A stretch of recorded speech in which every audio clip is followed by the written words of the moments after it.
갈라디아서 1장 6절부터 10절까지만 교독하겠습니다. 사람들의 기부. 저는 오늘 이 아침 묵상에서 이 시대를 살아가고 있는 우리가 지금 목도하고 있는 현실은 어떤 거냐면 복음이 변형되고 있다라고 하는, 순전한 복음을 지키지 못하고 이 풍조에 휩쓸려서 이 풍조에 맞게, 이 세대에 맞게 복음이 변형되고 있다는 것을 보고 있는 그런 세대를 살아가고 있어요. 그래서 우리가 참 복음을, 순전한 복음을 지켜야 하는데, 비록 오늘 새벽 기도는 대부분 한 10분 정도 설교를 하는데, 어제는 보니까 한 6분 했더라고요. 아마 저의 어떤 개인적인 경험을 이야기하다가 보니까 어제는 16분을 했더라고요. 근데 어쨌든, 오늘은 비록 10분 정도밖에 안 되는 짧은 시간이지만, 한번 이 복음에 대해서 순전한 복음을 지켜야 되겠다, 그런 마음가짐을 좀 다시 가졌으면 좋겠습니다. 여러분 6절에 이렇게 말합니다. 6절에 보시면 너희가 속히 복음에서 떠나 다른 복음을 따르는 것을 내가 이상하게 여겼다라고 그런 표현을 해요. 내가 이상하다. 사도 바울은 놀란 거예요. 무엇에 대해서 놀랐냐면, 우리가 전해주었던 그 순전한 복음을 끝까지 지킬 줄 알았는데, 그런데 거기서 속히 떠나서 다른 복음을 따르고 있는 그 모습을 보면서 바울이 놀라지 않을 수가 없었던 거예요.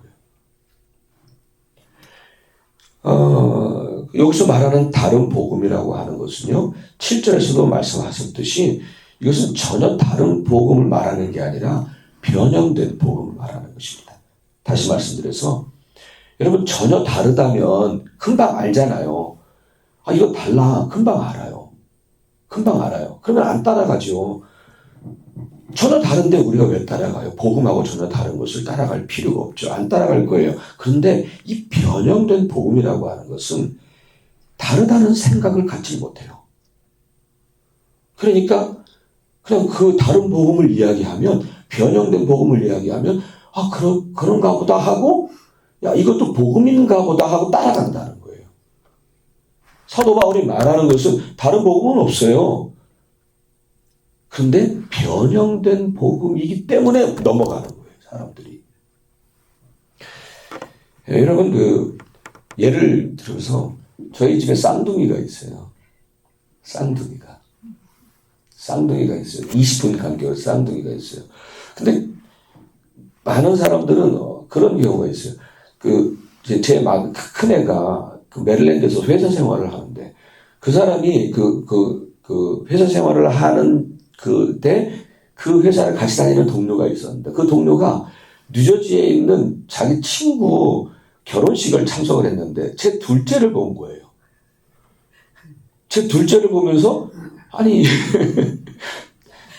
메릴랜드에서 봤던 내 동료가 왜 거기서 또 보냐, 그런 생각을 했다고 제가 들은 적이 있어요. 그러니까 일반적으로 사람은 똑같이 보여요. 쌍둥이니까. 근데 너무 달라요. 다른 사람이에요. 여러분, 복음을 사람들이 다 똑같게 보여요. 근데 아주 달라요. 사도 바울이 그래서 다른 복음이라고 얘기한 거예요. 다르니까, 사실은. 여러분, 이단이라고 하는 것은 하도 저희 아버지가 이제 목사님이셨잖아요. 저희 아버지가 한 몇 차례 얘기하는 것이 제가 콕 박힌 게 있어요. 이단은 뭐냐면, 한자를 풀이하신 거예요, 아버지가. 이단은 끝이 다르다는 거예요. 그래서 앞에 부분은 몰라요. 똑같아요. 근데 끝이 다르다는 게 이단이죠. 그래서 저희 아버지가 하도 그 얘기를 하셔서 저도 그게 콕 박혔어요, 아주 옛날부터. 이 다른 복음이라는 건 무서워요. 그래서 구분이 가기가 어려워요. 이단도 마찬가지죠. 그러니까 이단에 빠지죠. 근데 이단만의 문제가 아니에요. 지금 우리는 이 다른 복음, 이 복음이 변형되어 가는 것을 목도하고 있어서 우리가 그렇게 힘들어하는 건 마음이에요. 사도 바울은 이렇게 말합니다. 누가 그렇게 변형된 복음을 따르겠는가 할 것입니다. 하지만 나도 놀랐습니다. 나도 놀랐습니다. 어떻게 이렇게 빨리 내가 전하여 준 복음을 떠나서 다른 복음을 따르는지 나도 놀랐습니다. 이유는 간단해요. 변형된 복음이라서 그랬던 거예요. 전혀 달랐으면 따라가지도 않았죠. 변형된 복음이라서 그랬던 거예요. 복음 같은데 순전한 복음이 아닌 거죠. 이렇게 우리도 모르는 사이에 복음이 변질되어 가고 있습니다.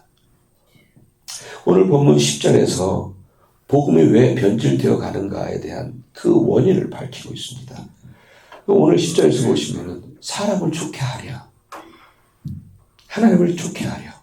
여러분, 사람에게 좋게 하려고, 사람을 기쁘게 하려고 해서예요. 소위 인본주의적 해석 때문이에요. 이 성경을 인본주의적 해석이 이 복음을 변질시키고 있는 거죠.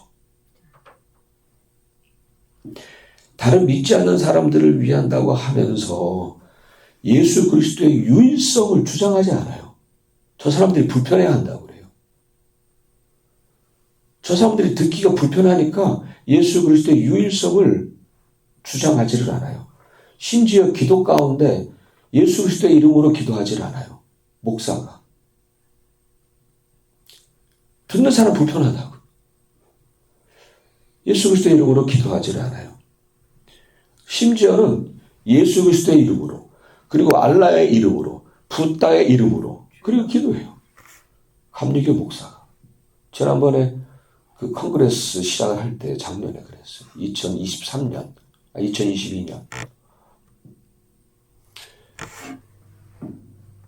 아니, 참, 그렇잖아요. 컨그레스인가요? 아니면은 바이든 대통령 취임식 때인가 뭐 그랬어요. 오바마. 그랬나요? 네. 성경의 절대적 가치를 주장하지도 못해요. 우리는 이것을 내 생명처럼 여기는 생명의 말씀이라고 말을 하면서 생명의 말씀 말을 하면서 정작 생명의 말씀이라고 말하지 못해요. 다른 종교와의 소통을 위하고 하나 되고 평화해야 한다고 하는 명목으로 종교 혼합주의로 가고 있어요. 그리고 하나님의 사랑을 말하면서 하나님의 사랑하니까 죄를 죄라고 말하지 않고 사람을 사랑해야 한다고 말하면서 이 음란한 세대를 받아들여야 한다고 주장합니다. 그러니까 교회는 구별인데 구별이 아니라 본받아가고 있는 거예요. 세상을. 인간적인 고상함과 허영 속에 사람들은 복음을 변질시켜가고 있습니다. 마치 그렇게 하는 것이 고상한 것 같이. 여러분, 정말 허영은 끝이 없어요. 정말 저는 참 여러 목회 환경 속에서 목회를 해왔습니다만 다 사람 같더라고요. 허영은 끝이 없어요. 허영. 그 허영을 채우려고 정말 하나님 중심의 복음이 아니라 사람 중심이 된 다른 복음을 주장하고 있어요. 그러니까 하나님이 통탄하실 또 다른 우상 숭배와 같다는 생각이 들었어요. 물론 우리는 사람을 사랑해야 합니다. 하지만 그보다도 하나님을 사랑하는 것이 우선입니다. 그 우선순위가 바뀌어버렸어요. 그래서 인본주의라고 그러는 거예요. 우리는 사람들에게 기쁨이 되어야 합니다. 하지만 그보다 하나님을 기쁘시게 하는 것이 우선이어야 합니다. 그렇지 않으면 우리는 그리스도의 종이 아닙니다. 복음이 변질되기 시작한 거예요. 그래서 8절에서 사도 바울이 말하기를 우리가 너에게 전한 복음이라고 말하는데요. 그는 오늘날에 무엇이겠습니까? 우리가 직접 복음을 사도 바울에게 받은 복음 없잖아요. 그럼 오늘날에 무엇을 얘기하겠어요? 성경이죠. 성경. 이 성경이잖아요. 이 성경은 지난 2000년 동안 변함없이 순전한 복음을 우리에게 건네주었어요. 근데 이것을 잘 지켜야 하는데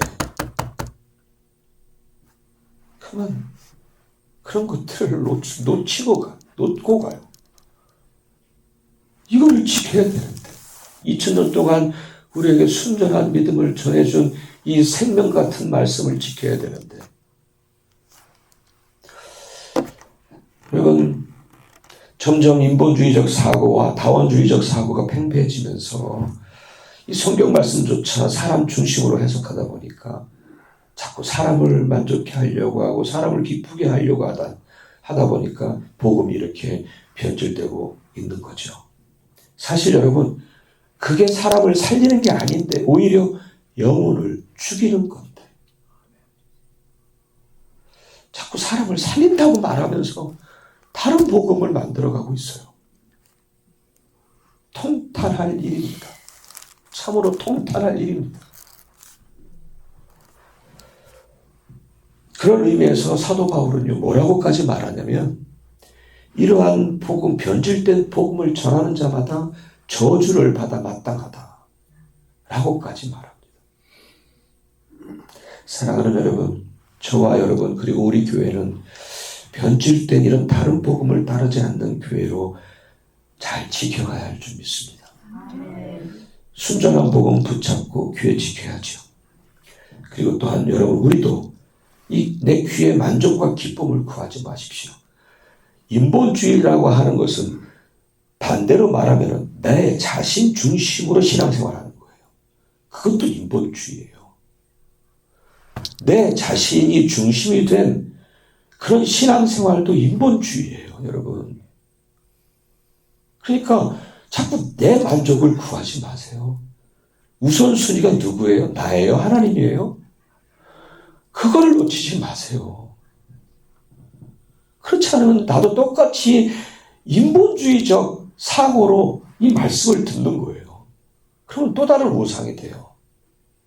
내가.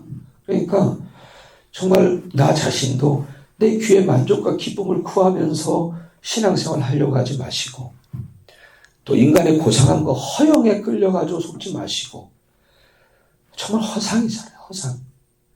잠시의 허영을 위해서 영원한 생명을 놓치는 참으로 어리석은 사람들입니다. 좀 거칠고 좀 미련해 보여도 여러분 복음, 십자가 복음은 세상 사람들이 볼 때는 미련하게 보인다고 분명히 말하고 있어요. 미련하게 보인다 할지라도 우리는 순전한 복음으로 돌아가서 주 앞에 서는 그날까지 그 순전한 믿음 지키며 살다가 주 앞에 가는 우리 모두가 되기를 간절히 바랍니다.